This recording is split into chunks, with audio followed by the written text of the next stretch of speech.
tragedy became real to me. It wasn't a spectacle or a dramatic tale. It was heartbreakingly simple. Those cars stood as somber markers of a loss that went far beyond anything I had ever seen on TV. Story 25. I grew up in a neighborhood on the outskirts of Oklahoma City where my grandparents had built our house. It was the kind of place where everyone knew each other, and kids felt safe riding bikes and playing outside. However, 3 doors down from us was a house we all called the murder house. Before I was born, a gruesome crime had occurred there. A man was brutally murdered, and his girlfriend was horrifically assaulted. The murder weapon, a machete, was found in a neighbor's backyard and was traced back to a neighborhood greenhouse. For years, it was assumed the murder was related to a drug deal gone bad, but the case went cold, and the house remained abandoned for as long as I could remember.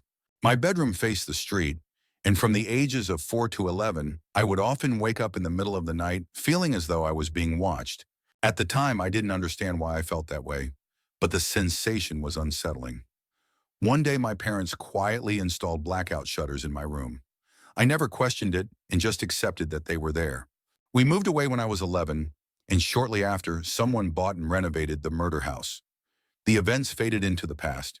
Then 2 years ago, at the age of 26, I was watching an episode of Cold Case Files when something about the story felt eerily familiar. Suddenly, the water tower from my hometown appeared on the screen, followed by the house from my childhood. The show revealed that the case had finally been solved. The murderer wasn't a drug dealer as initially suspected, but a peeping Tom who had been terrorizing the neighborhood for nearly 20 years. On the night of the murder, he had been peeking into the windows of that house when he saw the man's girlfriend.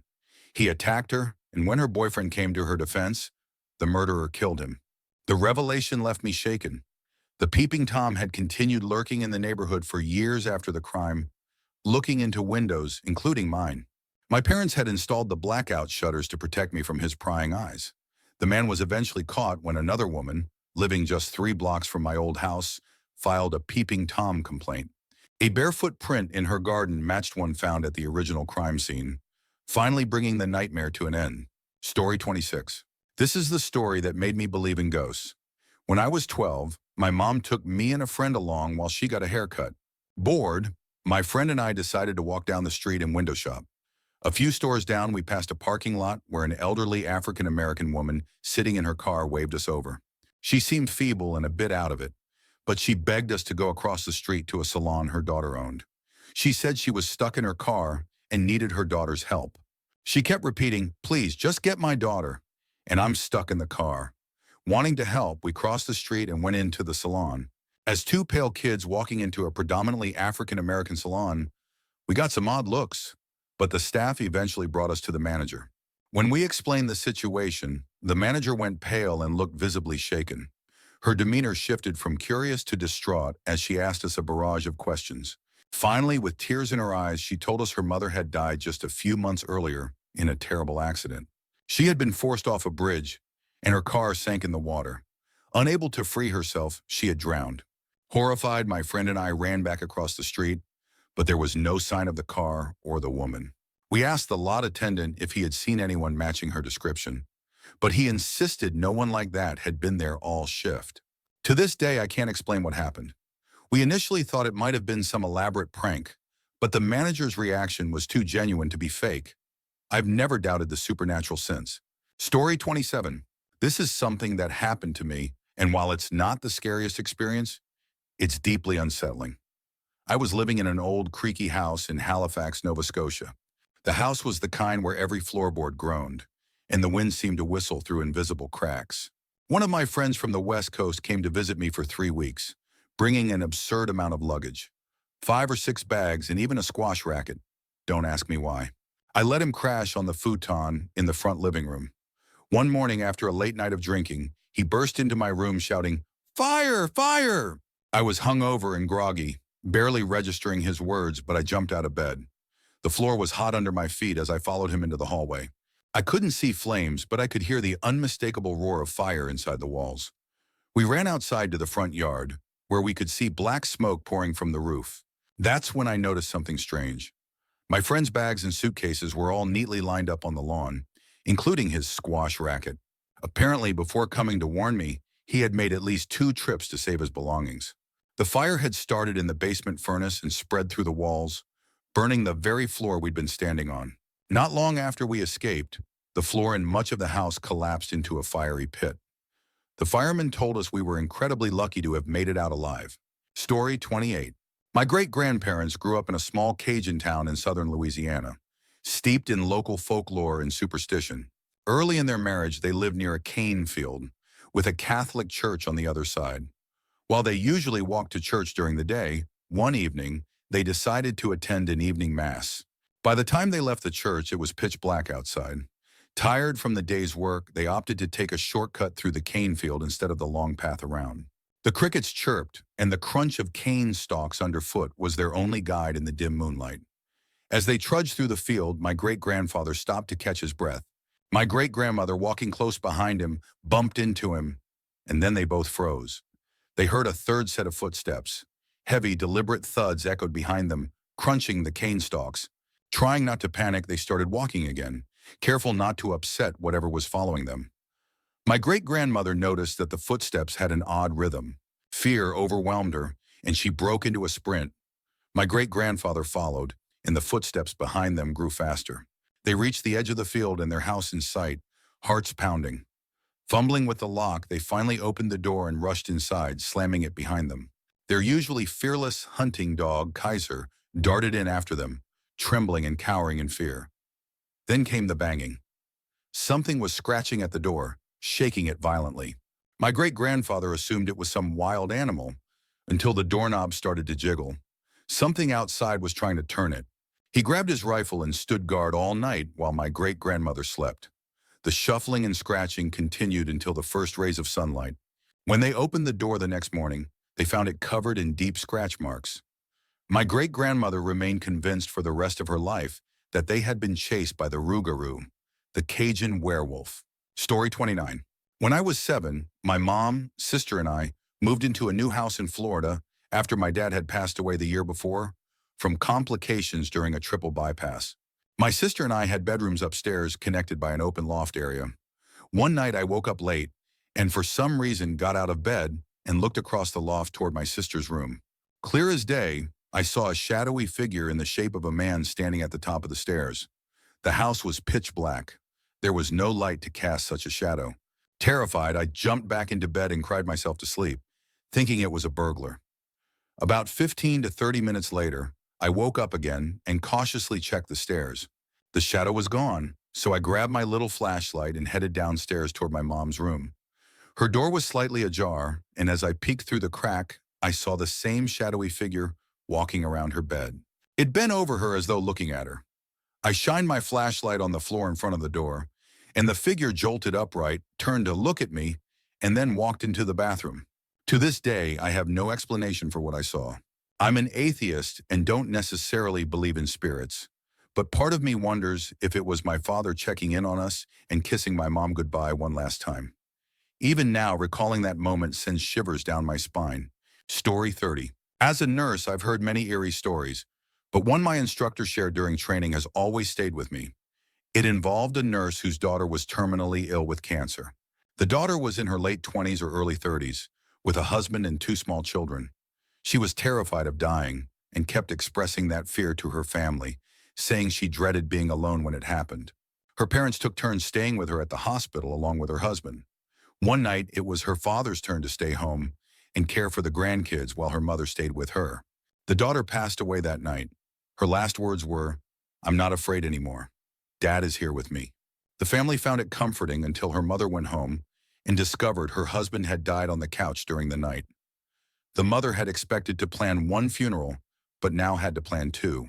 In the same hospital, there's also a legend about the ghost of a 10-year-old girl who was the first child to die there.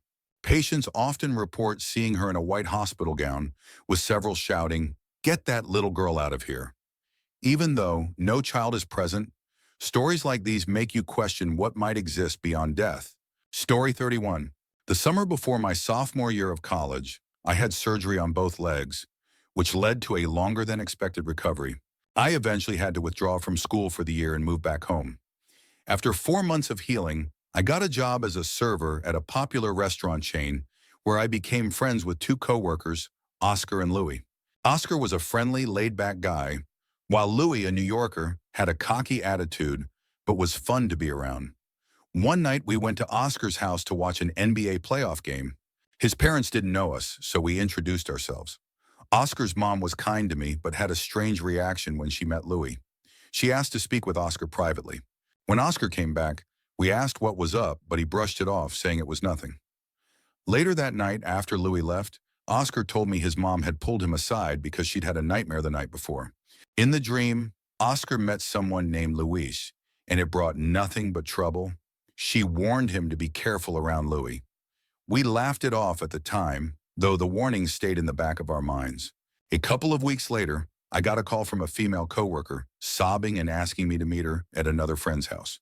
When I arrived, I found her with Oscar, and she told us that Louis had raped her the night before. Oscar and I exchanged a look but didn't say anything about his mom's warning. To this day, I can't shake the chills I get when I think about how Oscar's mom seemed to know Louis would cause trouble. Whether it was intuition or something else, her warning turned out to be tragically accurate. Story 32. This is a true story I witnessed firsthand, and as someone who's highly skeptical and logic-driven, it still shakes me to this day. My mother, who grew up in Syria, often claimed that her dreams carried meanings. I always dismissed it, chalking it up to confirmation bias. People remember the dreams that seem to come true and conveniently forget the ones that don't. When I was about 15, one morning just before midday, my mom came into the kitchen visibly shaken. She started crying, which was unusual. While she often spoke lightly about her dreams, they had never affected her emotionally like this before. Concerned, we asked what was wrong. She told us she'd had a bad dream about her elderly mother, who lived in Syria while we were in Australia. In her dream, my grandmother was holding her head in her hands as if she was in pain. That was all. A simple, unsettling image. We tried to comfort her, saying it was just a dream and nothing to worry about, but she remained upset. Later that afternoon, we decided to call my grandmother to reassure my mom. When my uncle answered the phone, he told us that my grandmother was fine. However, earlier that morning, she had tripped and hit her face on a cupboard. She had a bruise near her eye but was otherwise okay. We were all surprised by the accuracy of my mom's dream, though we brushed it off as a strange coincidence. My mom spoke to her mother, caught up on family gossip, said "I love you," and hung up. We thought this would put her at ease, but instead her worry seemed to deepen. She began crying even harder, shutting herself in her room and refusing to talk to us. Hours later, the phone rang again. My dad answered. It was my uncle. He told us that just minutes ago, my grandmother had passed away from a sudden stroke. We went together to my mom's room to break the news, but before we could say anything, she looked at us through her tears, shook her head and said, "I already know." We all hugged her as she wept. I've always been a skeptic, but I can't explain what happened that day. My mom's dream and her deep sense of foreboding were beyond anything I can rationalize. Even now, it sends chills down my spine to think about it. Story 33. This happened to me, and it still creeps me out to this day. I was driving through West Texas on my way to California and decided to take a detour on Highway 41 to visit a friend who was studying bats at Devil's Sinkhole. I stopped at the only gas station for miles to fill up, use the bathroom, and grab a snack. It was one of those old, run-down gas stations from the 70s with outdated pumps that required prepaying inside. Inside, everything felt off. The shelves were lined with dusty, expired snacks, and the refrigerators didn't seem to be running, making it unbearably hot. While I was browsing, I glanced out the window and saw one of the employees walking around my car, running his fingers along the trunk. Then I watched as he tried the driver's side door handle. I turned to the man behind the counter and said angrily, "He's trying to get into my car." The cashier, eerily calm, glanced outside and replied, "I don't see him doing anything," all while maintaining flat, unwavering eye contact. Then he subtly reached under the counter for something. That's when my fight-or-flight instincts kicked in. I pushed open the door, screamed at the guy outside to get away from my car, and bolted for the driver's seat. Somehow I managed to unlock it, jump in, and speed off before the man inside could follow me. In my rearview mirror, I looked back to see if they were chasing me in the truck parked outside, but the adrenaline made everything a blur. I called the police about 20 minutes later, but they told me they wouldn't waste resources going out there since nothing had actually happened. To this day, I still shudder at the memory of that cashier's unflinching stare as he reached under the counter. And I wonder what might have happened if I hadn't left so quickly. Story 34. When I was in 11th grade, my math teacher shared a story that has stayed with me ever since. He was talking about how everything happens for a reason and why it's always important to be kind to others. At first, I wasn't paying much attention, but then he shared something personal. He explained that when he was a senior in university, he decided to spend his final days on campus sitting with people who were alone in the cafeteria. One day, he approached a girl sitting by herself and asked if he could join her. She seemed hesitant at first, but eventually agreed. They talked for a while, and out of curiosity, she asked him why he had chosen to sit with her. He explained that he wanted to make a habit of connecting with people he didn't know. The girl then shared something that gave him chills. In high school, she was shy and unpopular, often spending her lunch breaks alone in the library. One day, toward the end of the school year, a group of popular girls invited her to have lunch with them. At first, she said no, shocked by their invitation, but they insisted, and she reluctantly agreed. They got into one of the girls' cars and headed to a restaurant off campus. As they were driving, dozens of police cars sped past them in the opposite direction. She later learned that they were responding to the Columbine High School shooting. It was April 20th, 1999, and the majority of the shootings took place in the library, where she would have been if those girls hadn't reached out to her that day. Her story deeply affected him, reinforcing the idea that even small acts of kindness can have life-altering consequences. Story 35. This story was told to me by my friend Jacob, and it still creeps me out. Jacob's mother was a drug addict, and while his father didn't have major issues, he stayed with her despite everything. One night, when Jacob and his dad were asleep in the same room, they were woken by loud banging, scratching, and movement coming from his mother's room down the hall. Jacob's dad jumped out of bed and ran to her door, pounding on it. When she opened it, she yelled at him for waking her up, claiming she'd been asleep the whole time. But something was off. The window in her room was wide open, and the TV had been moved across the room, its screen facing outside. Alarmed, Jacob's dad shut the window, grabbed a bat, and locked her room from the outside, making her sleep in the living room. He stayed awake for most of the night. The next morning at dawn, Jacob's dad woke him up. Jacob went to the kitchen to find his mom already there. As he ate cereal, his dad entered the room, wide-eyed, and motioned for them to be silent. They all froze as they heard something shuffling on the roof, moving from edge to edge. Terrified, they stayed quiet until the noises stopped. Jacob's grandmother was called, and she agreed to let them stay at her place. As they waited for her to pick them up, Jacob sat on the couch. The house was silent except for his thoughts. Then he glanced at the door to an empty room in the hallway and froze. A long, unnatural finger was wrapped around the edge of the door. Jacob screamed and pointed, and his dad grabbed him, ushering everyone outside. They fled to a gas station and waited until his grandmother arrived. Jacob later described the finger as looking unnaturally long and wide, almost like a foam finger, but with an unsettlingly human texture. When they returned to the house to gather their belongings, nothing was stolen, but the window in the empty room was wide open. They never went back after moving out. Story 36. This chilling tale from NH Magazine recounts an incident at the Lakes of the Clouds hut on Mount Washington. In the spring, an AMC crew member named George was sent to assess winter damage and report back any equipment needed for repairs. The hut's windows had been securely boarded for the harsh winter, and George arrived safely, settling in to rest after his long trek. That evening, the base crew tried to contact him via radio to confirm his arrival, but George didn't respond. Initially, they weren't alarmed, assuming he might be out exploring. However, by 8 p.m., with no word from him, they began to worry. The next morning, a group of crew members set out to check on him. When they arrived, George's belongings were scattered on the dining room floor, and his radio was still powered on, but there was no sign of him. They called out and searched the hut, their flashlights cutting through the eerie darkness. Finally, they heard a faint whimper coming from under the kitchen sink. When they opened the cabinet, they found George crouched inside, clutching an axe and shaking violently. Terrified, George repeatedly begged them, "Just get me the hell out of here." They helped him outside and back down the mountain, calling for an ambulance to meet them at the base. George refused to explain what had happened until weeks later when, still recovering in the hospital, he confided in a friend. George explained that after arriving at the hut, he rested in the dining room, unpacking his supplies. He felt someone behind him, as though about to touch his shoulders. Turning quickly, he saw a grotesque, distorted face pressed against the dining room window. The windows were boarded from the outside, but the face seemed to be peering through the boards.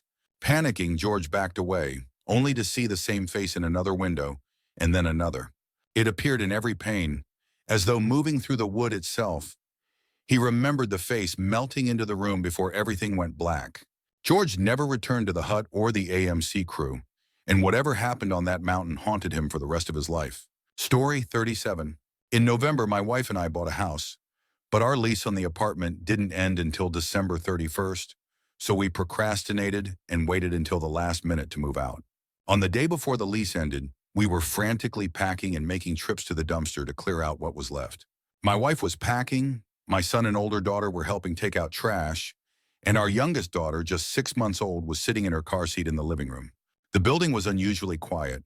Our college student neighbors were out of town, and the family across the hall had just left for the evening, congratulating us on the new house as they went. We were so focused on our tasks that none of us noticed when the mood shifted. My youngest daughter, who had been giggling to herself, suddenly went silent.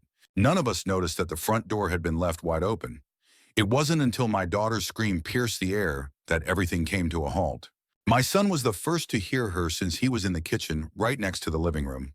He called out, and I sprinted toward the sound, almost knocking over my older daughter. My wife, who had stepped out of the room just moments before, rushed in ahead of me. My daughter was screaming uncontrollably in her car seat, and nothing we did seemed to calm her. As I focused on her, I almost missed my son standing still in the kitchen, staring at something. "Daddy, the door's open," he whispered, his voice trembling. Annoyed, I asked him why he didn't close it. I assumed he or his sister had forgotten in their excitement. But as I moved toward the door, I noticed something odd. It was pitch black outside. There were no lights on the stairs or in the hallway leading to our door. Nothing but the faint light spilling from our nearly empty living room. That's when I saw it, a small figure in the shadows. My son must have noticed it before I did because he was frozen, eyes locked on the doorway. Stepping closer, I realized it was a child. A boy, no older than 5, stood there. His hair was messy, his face smudged with dirt, and he wore no shoes. I didn't recognize him, which was strange since I knew the faces of most of our neighbors. My wife, still comforting our screaming daughter, also looked confused. I glanced into the hallway, searching for a parent, but saw no one. Just as I started to ask the boy where his parents were, he abruptly spoke. "I'll take the baby," he said, his voice monotone. His face tilted downward, eyes fixed somewhere beyond me, on my daughter. He had no expression, no smile, nothing but a blank stare framed by unkempt hair. Before I could respond, a woman's voice called from down the hall. "Come here," she said sharply. I turned to see her walking quickly toward us, but something felt off. I hadn't heard any doors open or close, and I hadn't seen her approach. It was as if she had materialized from the darkness. She took the boy by the arm and hurried him away without so much as a word to me. I didn't recognize her either. The two disappeared into the shadows at the end of the hall. I stood frozen in the doorway, unsure of what had just happened. My wife called out, asking if everything was okay, but I had no answer. We locked the door and continued packing, but I couldn't shake the image of that boy's blank stare or his chilling words. Story 38. My mom told me this story a while ago, and it still gives me chills. One late night, she and my dad were in a taxi heading home. They noticed the driver was taking an unusual route, but assuming it might be a shortcut or just a way to rack up the meter, they didn't think much of it. That was until my mom noticed a subtle exchange of looks between the driver and 3 men at a bus stop. The men immediately got on a bus, which struck her as odd but not alarming at first. A few minutes later, the driver suddenly turned down a dark, deserted road and stopped. He told my parents there was an issue with the car and asked them to stay seated while he checked it out. The moment he got out and went around to the back of the taxi, my mom's instincts kicked in. She grabbed my dad's hand, opened the door, and dragged him out. They ran as fast as they could until they reached a street with more people. From a safe distance, they turned back and saw the bus stop. The 3 men my mom had noticed earlier were getting off the bus and heading in the direction of the alley the taxi had just turned into. To this day, my mom is convinced that if they hadn't run, something terrible would have happened that night. Story 39. When I was about 10, my family lived in a small neighborhood with a gated community pool and jacuzzi. My dad, brother, and I would often go there in the evenings when it was usually empty. One winter night, the three of us were in the jacuzzi. My brother and I throwing bouncy balls around and annoying my dad, who was trying to relax. At some point, I threw my ball too hard and it flew out of the jacuzzi area, rolling into a bush by the large, dark swimming pool about 100 feet away. Thinking I'd probably lost it, I decided to check anyway. I got out of the jacuzzi and walked toward the bush. As I approached, I heard rustling coming from it. I froze, my timid 10-year-old self unsure of what to do. Then out of the bush, a man stood up. He was in his mid-40s, wearing only underwear, and just stared at me without saying a word. Terrified, I ran back to the jacuzzi as fast as I could and jumped in, crashing into the water. My dad, irritated by my splash, started to scold me until I blurted out, "There's a man in the bush." My dad stood up and looked over, spotting the man who was still standing there, staring silently. "Hey, what are you doing?" my dad called out. The man didn't respond, just kept staring. Then my dad yelled, "What the F are you doing?" A rare moment, since he almost never swore. Finally, the man sprinted away, scaling the 7 to 8 foot barbed wire fence surrounding the pool area and disappearing down the street. My dad realized the man didn't live in our neighborhood, as we knew all our neighbors. On the way home, my dad said, "Don't tell your mom. She won't let us come down here anymore." To this day, at 26 years old, I still haven't told her. That man's silent, unblinking stare remains burned into my memory. Story 40. A friend of a friend went on a spring break trip to the Caribbean with some girls from her sorority. While out at a club, one of the girls met a suave, charming guy. They hit it off and went to another room to hook up. However, the session was cut short when her sorority sisters insisted they leave to head back to their hotel. The girl thanked her friends for stepping in because the guy had been trying hard to convince her to come home with him. They exchanged numbers, and she thought little more of it. A couple of days later, the girl developed a rash around her mouth. Meanwhile, the guy from the club was blowing up her phone with calls and texts, persistently asking her to come over. Concerned about the rash, she went to a local doctor. As the doctor examined her, they began asking more questions about her recent sexual activity. She mentioned the man from the club. The doctor informed her that the bacteria causing the rash was only found on decaying human flesh. Alarmed, the authorities were notified, and the man's contact information was retrieved from her phone. When the police raided his home, they discovered a horrifying scene. The house was full of dismembered, rotting bodies of women. He had been luring girls home, raping and murdering them, and then continuing to have hours with their corpses for days or even weeks after their deaths. As if that weren't enough, he had been consuming parts of the victims as well. The girl's chance decision not to go home with him likely saved her life. Story 41. This happened during my senior year of college over Christmas break in 2006. I was house sitting for one of my professors while he was out of town for a bowl game. The house was on a large, isolated piece of land in the middle of nowhere, complete with horses, fishing, and a gator to ride around. My girlfriend at the time came with me to keep me company. The first 2 nights were uneventful, but the last night took a turn. My professor's small, fluffy dog started barking furiously at the back door. At first, we brushed it off, figuring it might be a coyote, but to be safe, we brought the dog inside. After a while, the barking didn't stop, and we started feeling uneasy. My girlfriend decided to check outside, claiming she saw something small and gray, which she assumed was a coyote, run off into the distance. Relieved, we settled back inside. Not long after, the dog began barking at the window on the other side of the house. We tried to ignore it, but the tension grew. Eventually, we decided to call it a night and get into bed. As we lay there in silence, I heard it. A faint, eerie voice. It sounded like a young girl softly singing a lullaby. I didn't say anything, hoping it was just my imagination. Then my girlfriend broke the silence. "Let's get the F out of here," she said. I asked why, and she replied, "You didn't hear that little girl singing?" So that was all it took. "Okay, let's get the F out," I said, and we scrambled to leave. I called someone on my phone to talk to us as we walked to my car, just to keep us grounded. The next morning, I went back to clean up the house and finish my duties, but the memory of that night still sends chills down my spine.